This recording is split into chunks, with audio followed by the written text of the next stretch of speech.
नमस्कार माऊली. प्रवास कितीही मोठा असला तरी पहिल्या पावलाचं महत्व अधिकच, कारण याच पावलानं प्रवासाला आरंभ होत असतो. आज आपल्या मराठी भाषेचा सर्वदूर हा 7 समुद्रा पलीकडे सुद्धा जो प्रवास झालाय तो खऱ्या अर्थाने सुरू झाला तो ह्याच गाथा सप्तशती ग्रंथामुळे. मनामध्ये कोणताही स्वार्थ न घेता राजा हल यांनी याची निर्मिती करायचं ठरवलं. आपल्या भाषेला सन्मान प्राप्त व्हावा, आदर प्राप्त व्हावा म्हणून केलेले हे पहिले प्रयत्न आहेत. आणि मग त्या पश्चात सुरुवात झाली ती या भाषेच्या वृद्धीच्या वटवृक्षाची, ज्याचे आपण सगळेच जण साक्षीदार आहोत. ओम सरस्वती देव्यै नमः. ओम सरस्वती देव्यै नमः. पुत्र हल, तुझे डोळे उघड.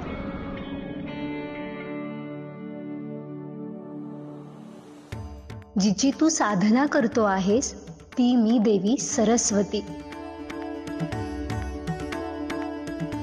देवी, देवी आपण माझ्यावर प्रसन्न झाला आहात. माझा विश्वासच बसत नाही. तुझा प्रामाणिकपणा आणि तुझी श्रद्धा बघून मी प्रसन्न झाले आहे. आणि ज्या हेतूने तू हे तप करू पाहतो आहेस ते देखील मला ज्ञात आहे. देवी, आपल्यापासून काही लपलेले नाही. अज्ञानाचा अंधार दूर करून आपण ज्ञानाचा दीप प्रज्वलित करता. माझ्या मनातील इच्छा काय हे आपल्याला ज्ञात असणे स्वाभाविकच आहे. सत्य आहे, परंतु मला हे जाणून घेण्यात उत्सुकता आहे की असे काय झाले आहे ज्याच्यामुळे तुला असे कठोर व्रत करावेसे वाटले. देवी, संस्कृत ही देववाणी, आम्हा सर्वांसाठी आशीर्वाद असणारी भाषा. परंतु आम्हा सामान्य जनासाठी या भाषेचे आकलन होणे कठीण आहे. आणि हे मी जाणून आहे. ही भाषा आपल्या मातेप्रमाणे आहे. आपले भाव सहज व्यक्त करेल अशी आपली माता. पुत्र, आज तू सिद्ध केले आहेस की तू केवळ एक उत्तम नृप नाहीस तर विद्वान देखील आहेस. कारण जो ज्ञानाचा, विद्येचा, भाषेचा आदर करतो तोच खरा विद्वान. मी आपला कृपाभिलाषी आहे माते. माते, संस्कृत भाषेत ज्ञानाचा अथांग सागर सामावलेला आहेच. परंतु देशाटनाच्या मोहिमेत मला जाणवले की अनेक प्रांतात अनेक अशी माणसे आहेत ज्यांचे अनेकविध अनुभव आहेत आणि ते संग्रही करण्यासारखे आहेत. ते पुढच्या पिढीला सांगण्यासारखे आहेत आणि त्याकरता त्यांच्या भाषेत संवर्धन होणे आवश्यक आहे. मग ह्यात अडसर कशाचा आहे? भाषेचा माते. भाषेचा? होय माते. माझे प्रजाजन संस्कृत भाषेत सुशिक्षित नाहीत. यातले ज्ञानकण वेचणे त्यांना ठाऊक नाही, कारण त्यांची व्यक्त होण्याची भाषा निराळी आहे. परंतु त्यांना व्यक्त होणे आवश्यक आहे. तुझे म्हणणे अतिशय योग्य आहे. मी तुला आशीर्वाद देते. तुझ्या सर्व मनोकामना पूर्ण होतील. आणि आता मी तुला हे सांगू इच्छिते की या भूमीत जिथे तुझे राज्य आहे त्या ठिकाणी असे निरनिराळ्या भाषेत ज्ञानाचे कण वेचलेले अनेक विद्वान आहेत. आता तुझे दायित्व हे आहे की तुला त्यांचा शोध घ्यावा लागेल आणि त्यांच्या साहित्याचा, काव्याचा संचय करावा लागेल. तुला या महाकार्यात यश लाभेल असा आशीर्वाद मी देते.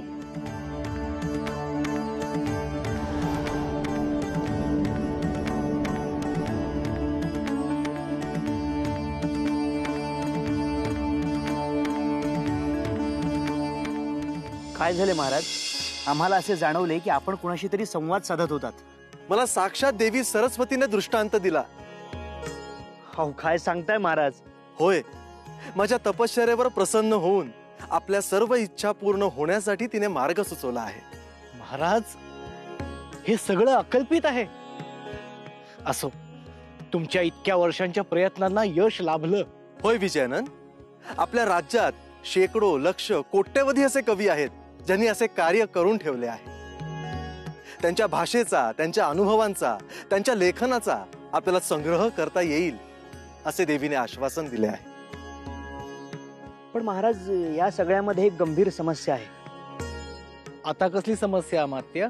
अहो, आपल्या राज्यातच नव्हे तर प्रांतात, संपूर्ण देशामध्ये असे कवी आपण कुठे शोधणार आहोत? ही शोध प्रक्रिया केवळ अशक्य आहे। महाराज, आपल्याला असं करता येऊ शकतं, आपल्या राज्यातील कवींसाठी आपण प्रत्येक गावी विद्यालयाची स्थापना करू, किंवा आश्रमातील अथवा विद्यालयातील कवींसाठी त्यांच्याकडून आपण कविता निर्माण करून घेऊ। नाही विजयनन, आपल्याला केवळ आश्रमातील गुरुकुलातील साहित्य नको आहे, सर्वसामान्य माणसाकडून निर्माण होणारे अनुभवांचे भांडार, तर ते सर्वसमावेशक साहित्य होईल, समाजाचे प्रतिबिंब होईल। कल्पना उत्तम आहे, पण पुन्हा तेच, ह्या सगळ्याचा शोध घ्यायचा कसा?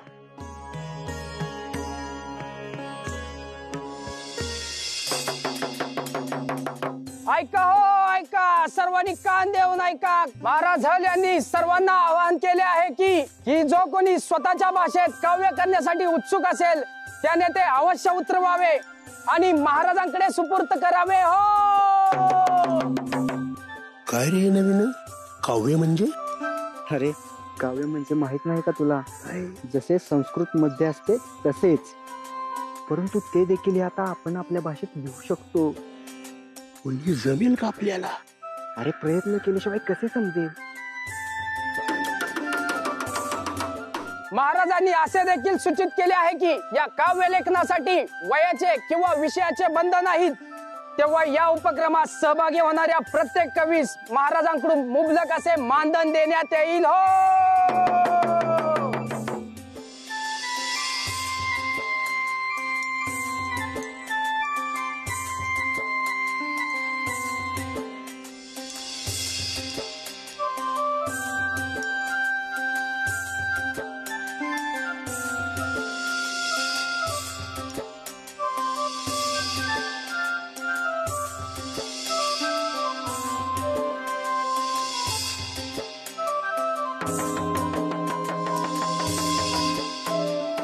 तुम्हा सगळ्यांना नम्र विनंती आहे, तुम्ही सगळे आपले ज्ञान भांडार वृद्धिंगत करण्यासाठी मोठ्या संख्येने सहभागी व्हा। हा ज्ञान संचय तुमच्या येणाऱ्या प्रत्येक पिढीला प्रेरणा देत राहील। हो,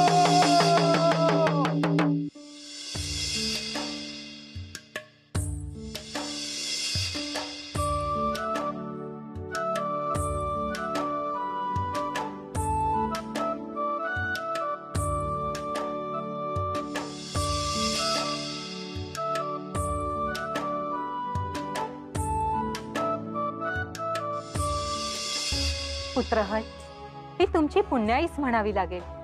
ती देवी सरस्वतीने प्रसन्न होऊन तुम्हाला आशीर्वाद दिले, वर दिला। महाराज, आम्हाला आपला किती अभिमान वाटतो की आम्ही शब्दात व्यक्त नाही करू शकत। आपला मनोनिग्रह अतुलनीय आहे। नाही लीलाबाई, माझ्या आयुष्यात जी घटना घडली त्याने माझा अहंकार दुखावला हे सत्य आहे,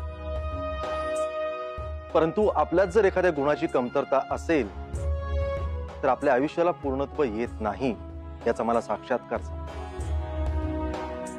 देशाटन केल्यावर मला एक गोष्ट जाणवली, आपल्याकडे अनेक प्रजाजन असे आहेत ज्यांच्याकडे देण्यासारखे खूप काही आहे, मग त्याचा साहित्य रूपात संग्रह का करू नये? अद्भुत, ही कल्पनाच किती रंजक आणि स्तुत्य आहे। आज खऱ्या अर्थाने महाराज प्रजेशी एकरूप झाले। महाराज, आपण काव्य जमा करण्याची घोषणा देऊन अधिक अवधी झाला आहे। आता आपले पुढील कार्य काय असणार आहे? लीलाबाई, मला याच संदर्भात अमात्यांशी संवाद साधायचा। अमात्य, आज पावे तो आपल्याकडे किती काव्य संचयित केले गेले आहे याबद्दल मला माहिती हवी आहे। अहो महाराज, आपण जेवढी कल्पना केली नव्हती तेवढे काव्य आपल्या प्रासादात आले आहे।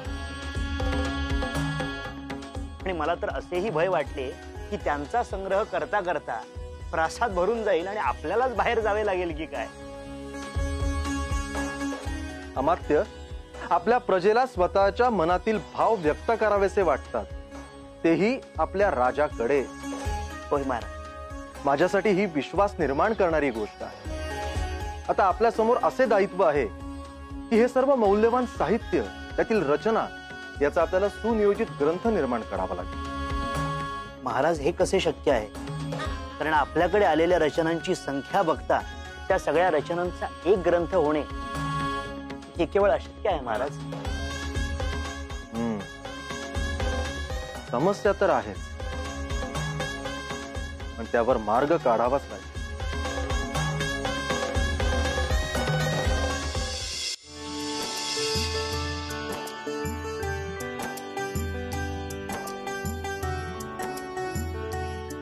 काव्यदेवी भारती, आमच्या प्रासादामध्ये आपले स्वागत आहे. महाराज, आपण राबवत असलेल्या काव्यसंग्रहाच्या उपक्रमाबद्दल माझ्या कानी आले आणि ते ऐकून मला अतिव आनंद झाला. मी प्रथमच असा भूप बघते आहे जो साहित्य विद्वत्ता यास इतके महत्व देतो आहे. काव्यदेवी भारती, आपल्याकडून मला कौतुकाची थाप मिळणे ही माझ्यासाठी अभिमानाची गोष्ट आहे. देवी, एका गोष्टीची मला तीव्र जाणीव झाली. धन, संपत्ती, ऐश्वर्य, सत्ता, राजपद हे अक्षय नाही, हे कधीतरी नाहीसे होणारे आहे. परंतु बुद्धी, त्यातून निर्माण झालेले साहित्य, विद्या हे अक्षय आहे, हे कधीही नाहीसे होणार नाही. त्यामुळे त्याचे संवर्धन होणे गरजेचे आहे. एका पिढीपासून पुढील पिढीपर्यंत त्याचा प्रसार व्हायला हवा. महाराज, किती सहज शब्दात आपण किती मौल्यवान विचार सांगून गेले आणि आपल्या या महान कार्यात मी देखील अंशतः सहभाग घेऊ इच्छिते. आपल्या या महान कार्यात माझा खारीचा वाटा म्हणून माझ्या या काव्याचा स्वीकार करावा.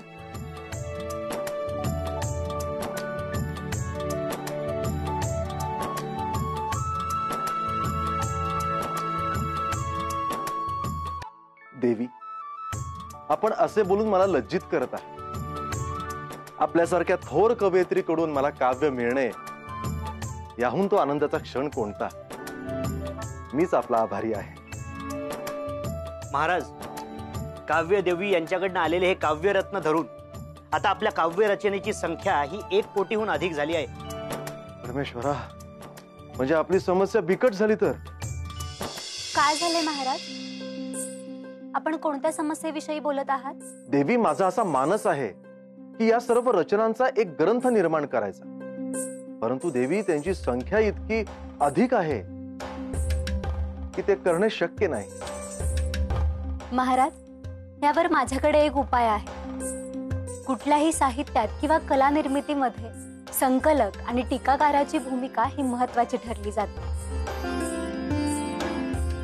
आपल्याकडे आलेल्या सर्व रचनांचा आपण निक्षून अभ्यास करावा, त्याचे वाचन आणि आकलन करावे आणि जे अत्यंत महत्वाचे असेल, विषय, व्याकरण तसेच मनाचा ठाव घेणारे असेल, त्याचा समावेश करावा व इतर गृहीत धरू नये.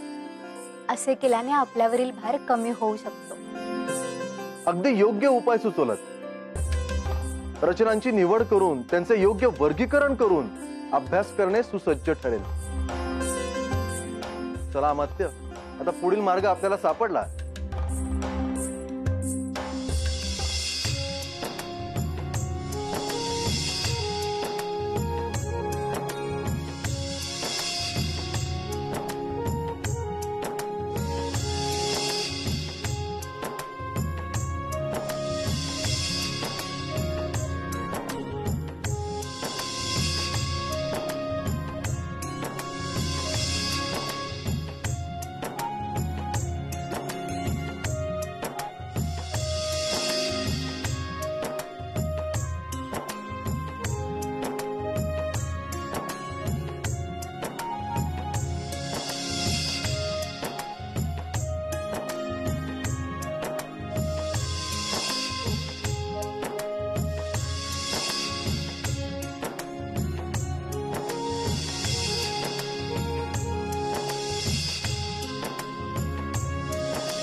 उन्हाळी ससंतो किंती मह परमुहीये अणुसयन पुठ्ठीम पलिवेसी. अर्थात एका काव्यात एक नायिका, अष्टनायिका तसेच मुग्धा, बालिका, तरुणी, प्रौढा, नववधू, नवप्रसूता, बंदिनी, रजस्वला, फुलटा अशा अनेक नायिका समाविष्ट केल्या आहेत. पाहिलेत किती गहन विचार करून आपल्या समाजाचे प्रतिबिंब समाविष्ट केले गेले आहे. अद्भुत एकाहून एक काव्यरचना संकलित करण्याचा आपला प्रयत्न राहिला आहे. महाराज, आपण ज्या संयमाने आणि निष्ठेने ह्या सगळ्याचा अभ्यास केला आणि सप्तशत उत्तमोत्तम काव्य संग्रहाचा निर्माण केला, ते बघून खरंच माझ्याकडे शब्द नाहीये. होय महाराज, जितक्या मुलाचे कार्य आपल्या कवींनी केले आहे त्याहून अधिक दायित्व आपण पार पाडलेले आहे. आपल्याला समजेल नानाविध विषय हाताळले गेले आहेत. या सप्तशत रचना ज्यात काव्याचे सर्व रस आपल्याला दिसते, नानाविध विषय हाताळले गेले आहेत असे समजेल आणि अशा भूतो न भविष्यती काव्याचा संग्रह असलेली एकमेवाद्वितीय अशी गाथा, गाथा सप्तशती म्हणून नावाजली जाईल. आणि प्राकृत भाषेमधील हा प्रथमच संग्रही केलेला ग्रंथ आहे असे म्हटले तर वावगे ठरणार नाही. त्याचे सन्मानाने स्वागत केले जाईल, तसेच कौतुक केले जाईल, पूजन केले जाईल. गाथा सप्तशती.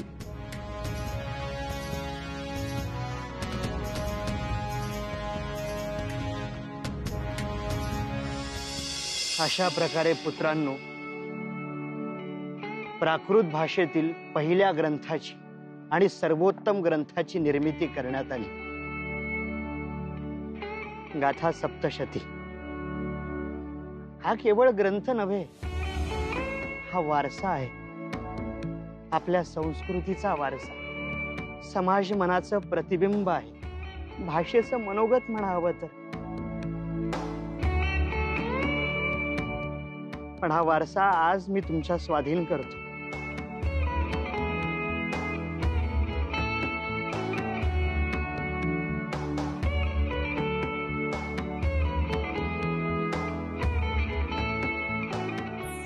नदी सदोदित वाहत राहते, शेवटी समुद्रामध्ये जाऊन विलीन होते, पण ती स्वतःचं अस्तित्व मात्र अबाधित ठेवते. आपली भाषा सुद्धा विविध रूपाने, विविध वर्णांनी वाहत राहील, पुढे जाईल, नवीन स्वरूप, नवीन वस्त्र धारण करेल, अलंकार धारण करेल, परंतु तिचे हे उगमस्थान सदा सर्व काळ पूजनीय राहील. आणि प्राकृत भाषेतील सर्वात प्राचीन ग्रंथ म्हणून असलेली तिची ओळख अभेद्य राहील. गाथा सप्तशती. तेव्हा माऊली, आपल्या संस्कृतीच्या प्रत्येक पावलावर श्रद्धा, भाव, विश्वास यांचा पाया असलेली कित्येक व्रतवैकल्य आणि त्याच्या मागच्या कहाण्या, या सगळ्याचा आढावा आपण घेतला. यातून आपल्याला शिकवण मिळाली की आयुष्य कसं जगावं या सगळ्याची, त्याचा वस्तुपाठ मिळाला. पण तरी देखील आपल्या या जगण्याचा निश्चित आधार काय आहे, आपलं कर्म कसं असावं याबद्दल आपण चर्चा केली.